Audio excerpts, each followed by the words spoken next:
आज 15 अगस्त है, यानी कि स्वतंत्रता दिवस। यह सिर्फ एक तारीख नहीं बल्कि अनगिनत बलिदानों की गवाही है। जी हाँ, आज देश आज़ादी के 78वें वर्ष को पूरा करते हुए 79वें वर्ष में प्रवेश कर चुका है और स्वतंत्रता दिवस हमारे देश की आज़ादी, हमारी आन बान शान को दर्शाता है। अभी हम जमशेदपुर के नमन संस्था के द्वारा आयोजित समारोह के स्थल पर मौजूद है। आप देख सकते हैं यहाँ पर जो भीड़ है वो पूरी तरह से देशभक्ति रंग में आपको रंगी हुई दिख रही होगी। हम सीधे यहाँ पर लोगों के पास चलते हैं, जो भीड़ है उनके पास चलते हैं और उनसे बातचीत करते हैं, उनसे समझते हैं कि तिरंगा आपके लिए क्या महत्व रखता है, कैसे देखते हैं। तिरंगा देश आज 15 अगस्त है, देश का 59वां स्वतंत्रता दिवस है।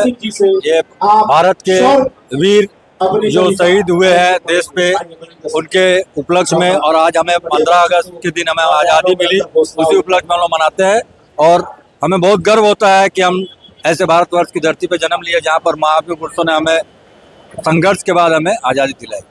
बिल्कुल, अनगिनत बलिदानों के बाद देश को स्वतंत्रता मिली और ये जो नमन संस्था है ये जमशेदपुर के युवाओं के दिलों में तिरंगे को जागृत करने का काम करती है। और हम सीधे जो नमन संस्था के जो संस्थापक हैं हम उनके पास चलते हैं और उनसे बात करते हैं और उनसे समझते हैं कि तिरंगा जो है, तिरंगा उनके लिए कितना महत्व रखता है। तिरंगा हम सब के लिए, मेरे लिए ही नहीं, मैं मानता हूँ पूरे देशवासियों के लिए जान से प्यारा है। इस तिरंगे के लिए आप देख लें, ये दोबारा बताने की आवश्यकता नहीं है। मैंने आज कहा, समय के हिसाब से स्थितियां का निर्माण होता है। भगवान न करे ऐसा दोबारा समय आएगा। ये जो हमारी बहनें माताएं बैठी हैं, इनके कोख से भगत सिंह भी जन्म लेंगे, मंगल पांडे भी लेंगे, भगवान बिरसा मुंडा, चांद भैरव भी लेंगे, अशफाक उल्लाह खान भी लेंगे, सुभाष चंद्र बोस भी लेंगे। ये तिरंगे का आन शान और उसकी गरिमा बनी रहे, इसके लिए आज के कार्यक्रम संकल्प दिवस के रूप में होने चाहिए। अपने बच्चों को और पूरे परिवेश को ये बताने की आवश्यकता होनी चाहिए कि किस कीमत से हमें आज़ादी मिली और क्या कारण थे जिसके चलते हम गुलाम रहे। जब तक गुलाम होने के कारण नहीं समझ पाएंगे, तब तक ये आज़ादी का जो सफ़र है ये अधूरा रहेगा। मैं आज के इस अवसर पर स्वयं संकल्प लेता हूँ और आग्रह करता हूँ देशवासियों से, अपने हिस्से का दीप प्रज्वलित जरूर करें, जात पात ऊंच नीच की दीवार को ध्वस्त कर दे और अपनी मातृभूमि के लिए ऋषि मुनियों ने, गुरुओं ने, फकीरों ने जो एक कल्पना की थी, हमारा राष्ट्र परम वैभव के शिखर तक पहुंचे, उसके लिए काम अवश्य करें। आज के दिन यही संकल्प लेने का दिन है। भारत माता की जय। काले जी, आप एक नमन संस्था भी चलाते हैं जो हर साल जमशेदपुर में एक भारी तिरंगा यात्रा का आयोजन होता है और इसमें हजारों की संख्या में युवाओं की भीड़ देखी जाती है। इस नमन संस्था के द्वारा जो तिरंगा यात्रा निकाली जाती है, इस आयोजन का मुख्य उद्देश्य क्या रहता है? 2016 में जब भारत तुम्हारे टुकड़े होंगे के नारे लगे जेएनयू में, उस समय संकल्प लिया गया कि ये हम एक ऐसा परिवेश बना सकते हैं जिसमें जमशेदपुर से एक साथ हजारों लोग माँ भारती का जयघोष करके साथ निकलेंगे और ऐसी ताकतें जो हमारे राष्ट्र को कमजोर करना चाहती हैं उनको एक मुंह तोड़ जवाब दे।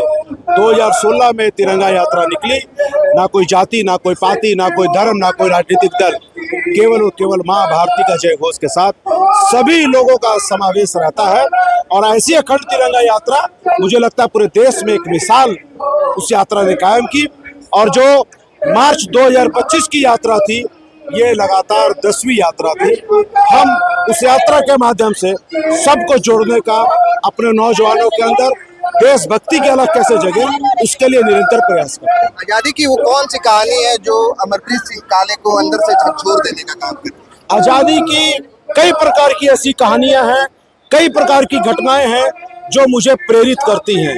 एक बात मैं कहना चाहूंगा आज़ादी की उस घटनाओं को लेकर के, जो मैं बार बार कहता हूं, जो मैंने आज भी कहा था कि अगर हमारा मंगल पांडे, हमारा भगत सिंह, चंद्रशेखर आजाद, हमारे महाराणा प्रताप, हमारे अशफाक उल्लाह खान, हमारे सुभाष चंद्र बोस अगर जात पात में बटे होते तो हो सकता था आज भी हमारा देश गुलाम होता। जिस विचार के साथ जिस भाव के साथ, जिस कर्मठता के साथ, जिस ध्येय के साथ राष्ट्र को आजाद कराने के लिए वो काफिला चला था, मैं कहता हूं कि बच्चों को हमें ये बताना होगा कि हमें करना क्या है।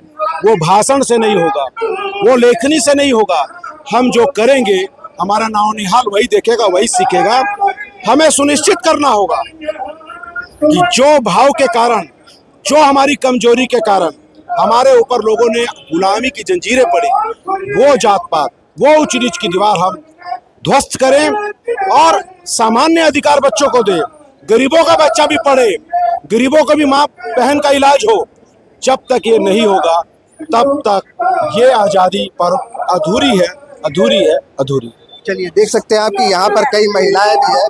हम उनसे भी समझते हैं, उनसे भी जुड़ते हैं और उनसे जानते हैं कि जो तिरंगा झंडा आपने अपने गले में टांग रखा है, इस तिरंगा झंडे को लेकर के आपके अंदर क्या भाव है, क्या भावना है? ये हमारे देश का प्रतीक है और आज ही के दिन हमें आज़ादी मिली थी और महिलाएं जो कि किचन में और परिवार में बंद होकर रह गई हैं, तो अब हमें भी महसूस होता है कि आज़ादी क्या होती है और हमें भी एक बराबर का सम्मान मिल रहा है। और यहाँ पे जो काले बिया प्रोग्राम कराते हैं, इस प्रोग्राम में तो हम सारी महिलाओं को बढ़ चढ़ के और बहुत ज़्यादा सम्मान देते हैं और हमेशा बराबर का ही दर्जा दिए हैं। तो यहाँ पर भारी संख्या में महिलाओं की भीड़ देखी जा रही है। राष्ट्रपति देवी भी है, उनसे भी जुड़ते हैं। तिरंगा को लेकर के क्या भावना है आपके अंदर, कैसे देखती हैं? तिरंगा मेरा जान है, तिरंगा मेरा शान है, तिरंगा मेरा देश का अभिमान है, तिरंगा मेरे बच्चों का अभिमान है, महिलाओं का अभिमान है, युवाओं का अभिमान है। तिरंगा मेरा जान है, तिरंगा मेरा जान है। 23 वर्षों के सफर में 17,000 से भी अधिक छात्रों ने डॉक्टर एवं इंजीनियर बनकर भरे सफलता की ऊंची उड़ान। जहां साधारण छात्र भी झारखंड टॉपर्स बनकर बना रहे इतिहास। दूरदर्शी शिक्षाविद श्री विपिन सिंह के मार्गदर्शन में मेडिकल एवं इंजीनियरिंग के लाखों छात्रों के लिए आशा की किरण के रूप में गोल नेशंस लीडिंग इंस्टीट्यूट। सरकारी परीक्षा की तैयारी का सबसे भरोसेमंद नाम NIBM। अच्छा कोचिंग ढूंढ रहे थे तो फिर गूगल में ही बताया कि यहाँ का रेटिंग भी बहुत अच्छा था। पुरुलिया से आए हैं यहाँ पर कोचिंग करने के लिए।